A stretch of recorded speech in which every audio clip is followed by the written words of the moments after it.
Takže nazdar lidi, já vás vítám teď nevím, ale řekla bych, že 10. dílu Dobrý rád. Tenhle úkol se jmenuje Velký zátah. A to je všechno, co bych chtěla říct k začátku.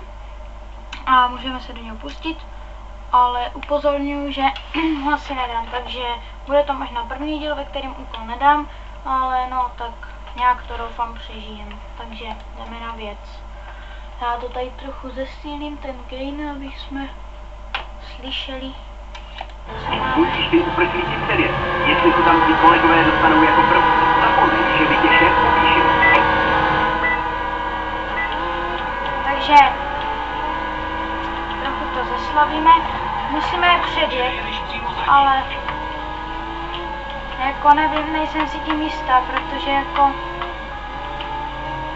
tady udělám takový manévr. Mám prakticky vyšel, skoro, až na to, že no i když jo, vlastně jo. A ty vole.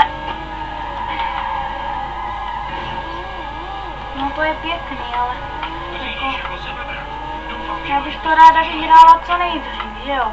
Protože když je ten díl dlouhý, no tak je to potom nuda. Tohle je taky pěkný, tohle.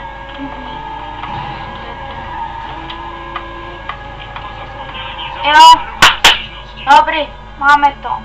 Takže